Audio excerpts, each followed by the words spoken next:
विद्यार्थी मित्रांनो, मी माझा परिचय करून देतो.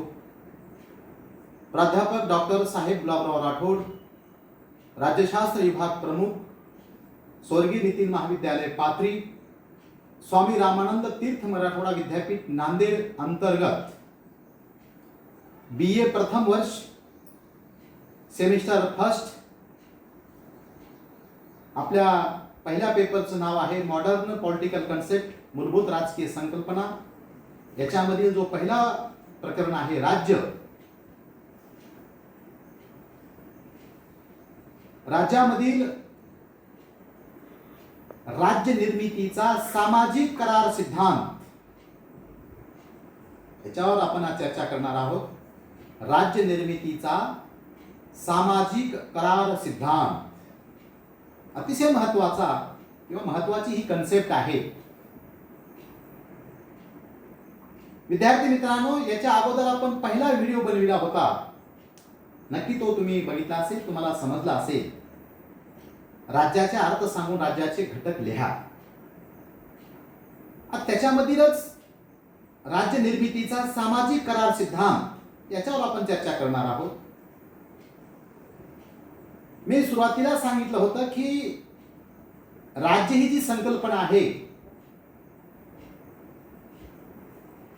ही संकल्पना जी आहे ती स्पष्ट आहे. राज्यासंबंधी, राज्याच्या स्वरूपासंबंधी, राज्याच्या उदयासंबंधी विविध विचारवंतांनी आपापली मतं मांडलेली आहेत. राज्याचं स्वरूप कसं आहे, राज्याचा उदय कसा झालेला आहे, राज्याच्या व्याख्या सुद्धा वेगवेगळ्या विचारवंतांनी वेगवेगळ्या सांगितलेल्या आहेत. राज्याचा उदय कसा झाला याच्यावर सुद्धा काही विचारवंतांनी राज्याची निर्मिती ही देवाने केलेली आहे. देव निर्मितीचा सिद्धांत, राज्य उदयाचा दैवी सिद्धांत. काही विचारवंतांनी राज्याची निर्मिती ही शक्तीतून झालेली आहे, ताकदीतून. ताकत को दुनिया सलाम करती है, ताकदीतून राज्याची निर्मिती झालेली आहे. पण तीन विचारवंत आहेत, लक्षात असू द्या. थॉमस हॉब्स, जॉन लॉक आणि रुसो. या तीन विचारवंतांनी राज्य निर्मितीचा सामाजिक करार सिद्धांत याचं विवेचन केलेलं आहे. राज्य निर्मितीचा म्हणजे राज्याची निर्मिती ही करारातून झालेली आहे. हे थोडं तुम्हाला समजून घ्यावं लागेल. आता तिन्ही विचारवंत जे आहे, हॉब्स, लॉक आणि रुसो, हे करारवादी विचारवंत आहेत, लक्षात असू द्या. थॉमस हॉब्स, जॉन लॉक आणि रुसो हे तीन विचारवंत आहेत. या तीन विचारवंतांनी राज्याची निर्मिती ही करारातून झालेली आहे, करार करून राज्याची निर्मिती झालेली आहे, अशा प्रकारे सिद्धांताची मांडणी या तीन विचारवंतांनी केलेली आहे. आता तिघांचा करार वेगवेगळा आहे. हॉबचा करार वेगळा आहे, लॉकचा करार वेगळा आहे आणि रुसोचा सुद्धा करार कसा आहे, वेगळा आहे.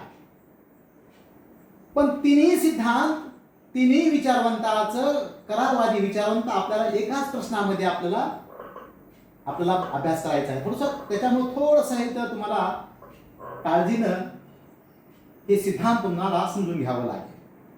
बघा, पहिला विचारवंत जो आहे थॉमस हॉब्स. थॉमस हॉब्स यांनी 1651 मध्ये लेविएथन नावाचा ग्रंथ लिहिलेला आहे. 1651 मध्ये लेविएथन नावाचा ग्रंथ लिहिला आणि त्या ग्रंथामध्ये त्यांनी सामाजिक करार सिद्धांताची मांडणी केली. दुसरा विचारवंत जॉन लॉक यांनी 1690 मध्ये टू ट्रीटाइज सिव्हिल गव्हर्नमेंट नावाचा ग्रंथ लिहिला आणि त्या ग्रंथामध्ये त्यांनी राज्य उदयाच्या सामाजिक करार सिद्धांताची मांडणी केली. रुसोने 1772 मध्ये, रुसोने 1772 मध्ये सोशल कॉन्ट्रॅक्ट नावाचा ग्रंथ लिहिला आणि त्या ग्रंथामध्ये त्याने सामाजिक करार सिद्धांताची मांडणी केली. हे लक्षात असू द्या. 3 विचारवंतांनी 3 ग्रंथ आणि त्याच्यामध्ये त्यांनी काय केलेली आहे, सामाजिक करार सिद्धांताची मांडणी केलेली आहे. आता सामाजिक करार सिद्धांत समजून घेण्यापूर्वी आपल्याला तिन्ही विचारवंतांचं नैसर्गिक अवस्थेसंबंधीचं काय मत आहे ते आपल्याला थोडक्यात समजून घ्यावं लागणार आहे.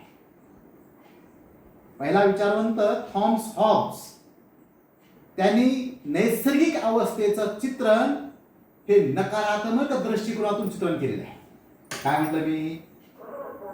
थॉमस हॉब्स याने निसर्ग अवस्थेचं वर्णन कसं केलेलं आहे? नकारात्मक दृष्टिकोनातून. तो म्हणतो की मानवाची समाजपूर्व आणि राज्यपूर्व जी अवस्था होती, निसर्ग अवस्था, तिचं स्वरूप हे भयावह होतं. ती अवस्था क्रूर होती. तिथं माणूस हा रानटी अवस्थेमध्ये जीवन जगत होता. म्हणजे निसर्ग अवस्था ही भीतियुक्त अवस्था होती, असं कोण म्हणतो? थॉमस हॉब्स म्हणतो. बघा, दुसरा विचारवंत जो आहे जॉन लॉक, त्याने मात्र निसर्ग अवस्था ही चांगली होती. निसर्ग अवस्था कशी होती? निसर्ग अवस्था ही चांगली होती, अशा प्रकारचं चित्रण जॉन लॉकने केलेलं आहे. तिसरा जो विचारवंत आहे रुसो, रुसो म्हणतो की रुसोने जे निसर्ग अवस्थेचे चित्रण केलेलं आहे, रुसो म्हणतो की निसर्ग अवस्था ही स्वर्गमय अवस्था होती. त्यांनी निसर्ग अवस्थेचं चित्रण कसं केलेलं आहे? स्वर्गाशी तुलना त्यांनी केलेली आहे. म्हणजे आनंदयुक्त, भीती नसलेला, त्या अवस्थेमध्ये माणूस आनंदी, सुखी, पृथ्वीवरचं नंदनवन. जर कोणती अवस्था असेल तर कोणती अवस्था होती? निसर्ग अवस्था होती. अशा प्रकारचं चित्रण कोणी केलेलं आहे? रुसोने केलेलं आहे. आता इथं तिघांचे बघा मानवी जे स्वभाव आहे, हॉब्सने मानवी स्वभावाचं चित्रण क्रूर केलेलं आहे. हॉब्स काय म्हणतो की माणूस दुष्ट आहे, वाईट आहे, क्रूर आहे. म्हणजे अशा प्रकारे नकारात्मक मानवी स्वभावाचं काळेकुट्ट चित्रण कोणी केलेलं आहे? थॉमस हॉब्सने केलेलं आहे. लॉकने माणूस चांगला म्हटलेला आहे, पण रुसो म्हणतो की माणूस दर्यादिली माणूस होता. माणसामध्ये वाईट हे गुण नव्हतंच. माणूस अतिशय नीतिवान होता. म्हणजे अशा प्रकारचं तिन्ही विचारवंतांनी निसर्ग अवस्थेचं आणि मानवी स्वभावाचं काय केलेलं आहे? चित्रण केलेलं आहे. थोडक्यात ही बाब तुम्हाला समजणं गरजेची आहे. आता लक्षात आलं तुम्हाला? पहिलं तुम्हाला निसर्ग अवस्था लक्षात आली, त्याच्यानंतर तुम्हाला तिन्ही विचारवंतांनी मानवी स्वभावाचं कसं चित्रण केलेलं आहे हे तुमच्या लक्षात आलेलं आहे. आता आपण तिघांचं मत बनवलं की कराराची आवश्यकता का भासली. आपण सुरुवातीला सांगितलं की बाबा ह्या तिन्ही विचारवंतांनी म्हणजे राज्याची निर्मिती कशी झालेली आहे? करारामधून राज्याची निर्मिती झालेली आहे, हे तिन्ही विचारवंतांनी म्हटलेलं आहे. मग ह्याला कराराची का आवश्यकता भासली? हॉब्स म्हणतो की निसर्ग अवस्थेमध्ये म्हणजे त्यांनी सांगितलं होतं की निसर्ग अवस्था ही क्रूर होती, भीतियुक्त अवस्था होती. आणि मग ह्या संघर्षमय अवस्थेतून बाहेर पडण्यासाठी हॉब्स काय म्हणतो? निसर्ग अवस्थेच्या भयावह क्रूर अवस्थेतून बाहेर पडण्यासाठी त्यांना कशाची गरज पडली? कराराची आवश्यकता पडली. लॉकला कराराची का आवश्यकता पडली? ठीक आहे, आता निसर्गावस्था त्यांनी चांगली म्हटली, पण काही असमंजसपणा, नैसर्गिक अवस्थेतील काही गैरसोयी, नैसर्गिक अवस्थेमधील ज्या कमकुवत बाबी आहेत, गैरसोयी आहेत, त्या दूर करण्यासाठी कराराची गरज भासली असं कोण म्हणतो? लॉक म्हणतो. रुसोला काय गरज पडली कराराची आवश्यकता? रुसो काय म्हणतो की काळानुसार माणसामध्ये माणसाचा विकास परस्पर बदल झाला, बुद्धीचा विकास झाला, त्याच्यानंतर लोकसंख्या वाढ झाली आणि त्याच्याबरोबर माणसामध्ये संपत्तीचा जो हव्यास आहे, संपत्तीचा जो लोभ आहे, तो माणसामध्ये वाढल्याने माणसामध्ये काय झाला, संघर्ष सुरू झाला, हेवादेवी सुरू झाल्या आणि मग हे याच्यावर मात करण्यासाठी राज्याची निर्मिती करावी लागली आणि याच्यासाठी करार झाला. अशा प्रकारे कराराच्या आवश्यकतेचं मत कुणी मांडलेलं आहे, रुसो या विचारवंतांनी मांडलेलं आहे. आता बघा, हे आपण तिन्ही विचारवंतासंबंधीचा आपण म्हणजे पहिला मुद्दा कोणता बघितला आपण, की यांचे ग्रंथ, कोणत्या ग्रंथामध्ये विचाराची मांडणी केली. त्याच्यानंतर निसर्गावस्थेचं तिन्ही विचारवंताचं चित्रण आपण बघितलं, तिन्ही विचारवंताचं मानवी स्वभावाचं चित्रण आपण बघितलं. त्याच्यानंतर तिन्ही विचारवंताला कराराची गरज का भासली याच्यावरही आपण मतप्रवाह मांडला. आता करार कसा झाला, म्हणजे राज्याची निर्मिती कशी झाली. तिन्ही विचारवंतांनी काय सांगितलंय की राज्याची निर्मिती कशी झालेली आहे. राज्याची निर्मिती ही करारातून झालेली आहे. म्हणजे लोकांनी करार केला आणि कशाची निर्मिती झाली, राज्याची निर्मिती झाली. आता बघा, पहिला विचारवंत जो आहे थॉमस हॉब्स, तो काय म्हणतो बघा, तो कसा करार झाला, सामाजिक करार कसा झाला. मानवाला निसर्गतः बुद्धी असल्यामुळे तत्कालीन संघर्षमय अवस्थेतून मुक्त होण्यासाठी आणि आत्मसंरक्षण मिळवण्यासाठी त्याने आपसात करार करून राज्यसंस्थेची निर्मिती केली. कराराचे स्वरूप असे होते बघा, हॉब्स काय म्हणतो, कराराचं स्वरूप कसं होतं, मी या व्यक्तींना किंवा व्यक्ती समूहाला माझे सर्व अधिकार सोपविण्यास व समय शासनाचा त्याग करण्यास तयार आहे. परंतु अट अशी आहे की तू देखील तुझे सर्व अधिकार याच पद्धतीने त्याच व्यक्तींना किंवा व्यक्ती समूहाला देण्यास तयार असले पाहिजेस आणि त्याची सत्ता मान्य केली पाहिजे. या कराराने सर्व समाज एका समूहात बांधला जाईल. हॉबच्या करारात संपूर्ण सत्ता ही सार्वभौमाकडे असेल. व्यक्तींना राज्याच्या विरोधात उठाव करण्याचा अधिकार राहणार नाही. अशा प्रकारे राज्य हे करारातून निर्माण झाले आहे.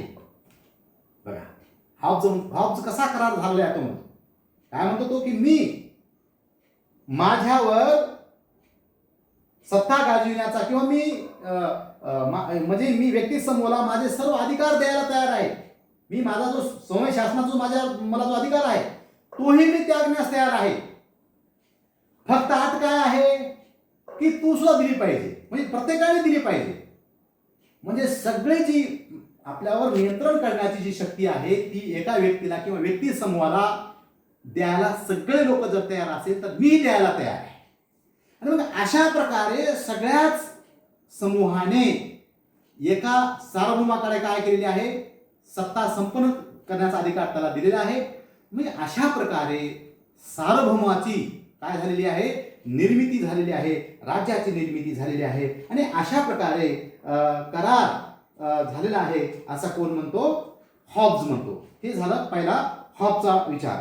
आता बघा, पहिला तुमच्या लक्षात आला आता हॉबचे सामाजिक करार स्वरूप कसं आहे. आता दुसरा जो विचारवंत आहे लॉक, जॉन लॉक, याने त्याच्या टू ट्रीटीज इन गव्हर्नमेंटमध्ये कराराच्या स्वरूपाची मांडणी केली आहे. तर जॉन लॉक काय म्हणतो बघा, जॉन लॉकच्या कराराचं स्वरूप कसं आहे, काय म्हणतो बघा, नैसर्गिक अवस्थेतील गैरसोयी दूर करण्यासाठी बुद्धिवादी मानवाने एकत्र येऊन आपसात करार केला. या कराराचे स्वरूप दुहेरी होते. लॉकचा करार कसा आहे, एकेरी नव्हतं, हॉबचं एकेरी होतं, पण लॉकचा करार कसा आहे, दुहेरी होते. एका करारातून नागरी समाजाची निर्मिती झाली. एका करारातून कशाची निर्मिती झाली, नागरी समाजाची निर्मिती करण्यात आली. आणि दुसऱ्या करारामधून राज्यसंस्थेची निर्मिती झाली. करार करताना मानवांना आपल्या काही अधिकाराचा त्याग करावा लागला, परंतु जीवित व वित्त स्वातंत्र्य हे 3 अधिकार अबाधित ठेवले. करार हा 2 पक्षात झाल्यामुळे करार अटी बंधनकारक होत्या. शासन संस्था लोकांच्या संमतीवर अवलंबून असून शासनामध्ये बदल घडविण्याचा मानवाला अधिकार असतो, असे लॉकने मत मांडले आहे. लॉकने सामाजिक करारामधून मर्यादित सार्वभौमत्वाचा विचार मांडून घटनात्मक मर्यादित राजसत्तेला काय दिलेला आहे, पाठिंबा त्याने दिलेला आहे. म्हणजे अशा प्रकारे मर्यादित राजसत्तेचं समर्थन लॉकने काय केलेलं आहे, त्याच्या करारवादी राज्याच्या स्वरूपामध्ये त्यांनी मांडणी केलेली आहे. आता त्याच्यानंतरचा शेवटचं जे कराराचं स्वरूप आहे ते कुणाचं आहे, ते आहे रुसो यांच्या या विचारवंतांचं आहे. आता रुसोचं कराराचं स्वरूप कसं आहे बघा. पहिलं आपण बघितलं, पहिलं कोणाचं, थॉमस हॉबचं करार बघितला, नंतर जॉन लॉकचं कराराचं स्वरूप आपण अभ्यासला. आता शेवटचा जो आहे तो आहे रुसोचा कराराची आवश्यकता कशी आणि करार कसा झाला तो बघा. निसर्गावस्थेत निर्माण झालेल्या अडचणीवर मात करण्यासाठी सर्वांनी सर्वांशी सामाजिक स्वरूपाचा करार केला. प्रत्येकाने आपली समाज हित इच्छा सर्वांच्या नियंत्रणाखाली काम करणाऱ्या सामूहिक इच्छेला देऊन टाकली. प्रत्येक व्यक्तीने आपली शक्ती, व्यक्तिमत्व आणि नैसर्गिक अधिकार सामूहिक इच्छेला देऊन टाकले. सर्वांनी स्वतःवर बंधने घातली. यातूनच नागरी समाज निर्माण झाला. सर्वांच्या आदर्श इच्छेमधून राजकीय समाजाची निर्मिती झाली आणि यातूनच पुढे राज्याची निर्मिती झाली. निसर्गावस्थेत निर्माण झालेल्या अडचणीवर मात करण्यासाठी सर्वांनी सर्वांशी सामाजिक स्वरूपाचा करार केला. प्रत्येकाने आपली समाजहित बघणारी इच्छा जी आहे सर्वांच्या नियंत्रणाखाली काम करणाऱ्या सामूहिक इच्छेला देऊन टाकली. प्रत्येक व्यक्तीने आपली शक्ती, व्यक्तिमत्व आणि नैसर्गिक अधिकार सामूहिक इच्छेला देऊन टाकले. सर्वांनी स्वतःवर बंधने घालून घेतली. यातूनच नागरी समाज निर्माण झाला. सर्वांच्या आदर्श इच्छेमधून राजकीय समाजाची निर्मिती झाली आणि यातूनच पुढे राज्याची निर्मिती झाली. अशा प्रकारे या तीन विचारवंतांनी राज्याची निर्मिती झालेली आहे. अशा प्रकारचं विवेचन करारवादी सिद्धांतामध्ये मांडणी केलेली आहे. आता बघा, आता हे तीन विचारवंत आहेत, थॉमस हॉब, जॉन लॉक आणि रुसो यांनी राज्याची निर्मिती ही करारातून झालेली आहे. त्यांनी जे वेगवेगळे सिद्धांत होते, दैवी सिद्धांत असेल किंवा तुझा शक्ती सिद्धांत असेल किंवा आणखी कुठले सिद्धांत असेल, या सिद्धांताचं त्यांनी नकार देऊन त्यांनी स्वतःचा हे सामाजिक हे राज्याची निर्मिती करारातून झालेली आहे अशी त्यांनी आपल्या ग्रंथामध्ये मांडणी केलेली आहे. परंतु ह्याला एकतर ह्यांच्यावर दोष असा आहे, आता तिन्ही सिद्धांतामध्ये वेगवेगळे दोष आहेत. हॉबच्या करारावादी सिद्धांताचे वेगळे दोष असू शकतील, लॉकच्या सिद्धांताचे वेगळे दोष आहेत आणि रुसोचं सामाजिक करारामध्ये दोष असतील. परंतु आता आपल्याला एकाच ह्याच्यामध्ये हे प्रश्न आपल्याला अभ्यास असल्यामुळं आपण तिघांच्याही थोडक्यात आपण दोषाचं विवेचन करू. पहिला असा आहे की बाबा ह्याला शास्त्रीय आधार नाही. जे तीन विचारवंतांनी जे काही सामाजिक कराराचा सिद्धांत सांगितलेला आहे याला कुठलाही शास्त्रीय आधार नाही किंवा ऐतिहासिक पुरावा नाही याला, किंवा म्हणजे हे जे विचार आहेत हे कल्पनावादी विचार आहेत. किंवा काहींनी सांगितलं की हॉब्स सांगतो की माणूस फार क्रूर होता, हे काही विचार आहेत. रुसो म्हणतो की माणूस लई चांगला, हे बरोबर नाही, हे की नाही. गुणदोषातून तो समावलेला माणूस आहे. काही वाईट बी गुण आहे माणसामध्ये, काही चांगले बी गुण आहेत. तर याचं फारसं चिंतन विचार या सिद्धांतामध्ये या तिन्ही विचारवंतांनी केलेलं नाहीये. तर अशा प्रकारे हे अतिशय महत्त्वाचा तुमच्या राज्य या सिद्धांतामध्ये उदयाच्या सिद्धांतामध्ये हा अतिशय महत्त्वाचा सिद्धांत आहे. नक्की विद्यार्थी मित्रांनो तुम्हाला समजला असेल मी आशा या ठिकाणी करतो आणि या ठिकाणी थांबतो. धन्यवाद.